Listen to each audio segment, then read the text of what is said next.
What does next season mean for the Suns? Well, let's take a look at them over the past few years. Devin Booker has spent his entire 8-year career with the Suns and saw the many ups and downs within the franchise. They made a finals appearance 2 years ago, but of course didn't win a ring. Bradley Beal spent the last 11 years with the Wizards and kinda had the same situation that Damian Lillard is having right now. Both stayed loyal to their franchises, had a dynamic duo running for a few years, made somewhat deep playoff runs for 1 or 2 years. Duo gets broken up. Both are left to carry their teams as their front offices didn't do anything to help them, and then came to a point where they decided that they needed to find some help elsewhere and relocate. And that's basically how Bradley Beal ended up in Phoenix. Next is Kevin Durant, and oh boy, where do we even begin? Played with the Thunder for 9 years, the Warriors for 3, the Nets for 3.5, and now the Suns, and only has a ring with one of these franchises. Only one finals appearance with the Thunder. Despite the 2 finals MVPs, he hasn't proved that he can lead a team to a championship as the #1 option, or at least without a super team. He had a very bad stint with the Nets, and it really doesn't get talked about enough.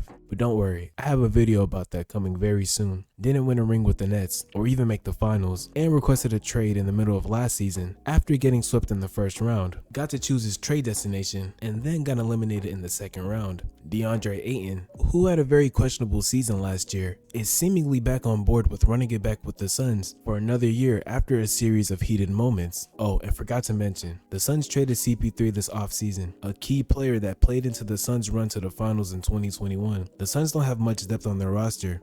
Too many. Their starting lineup has already earned them the title super team, but the starters are only half the roster. Their bench is looking iffy as they make more and more moves that deplete their roster of needed spots. So now that we've covered almost everything with every key player for the Suns, how meaningful is next season for Phoenix?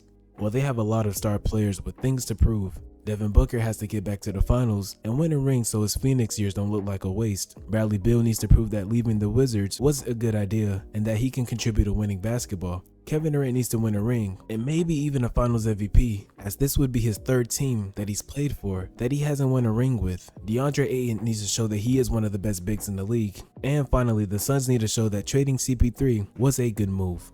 What does next season mean for the Lakers? So LeBron is entering his 6th season playing with LA. He spent more time with the Lakers than he did in Miami, his second Cavs stint, and almost as long as his first Cavs stint. It's crazy how time flies, right? In the first of 6 seasons, the Lakers missed the playoffs as they dealt with injuries, then got Anthony Davis and company, and won a championship the second year, which is quite impressive. Then the 3rd year, they were injured again, and had an early playoff exit. The 4th year, they added Westbrook, injuries again, plus a clear unfit in playstyles, and of course, missing the playoffs again. Then they ran it back with Westbrook for more than half the season, up until February, where the Lakers would end their failed project. It seemed to be another wasted year, until this man made some trades and stacked the deck for the Lakers with great players. This led to a Western Conference Finals appearance and a Western Conference Finals exit against the reigning champs. Next year, as we know it, will be LeBron's 6th season with the Lakers, and his 5th with AD. They've won 1 ring in 5 years, and of course that's great in the NBA, but it's the Lakers we're talking about here. The mindset is championship or bust every single year for this franchise, and this next season is in fact championship or bust. Going on 5 and 6 years with only 1 ring would not look too favorable for LeBron or AD's career. It's not the way I see it, but the way it will be perceived if they don't get the job done next season. They made the Western Conference Finals with the team that was thrown together at the trade deadline and basically had zero chemistry before entering the playoffs, and they might have just gotten better with the more additions they've made this offseason.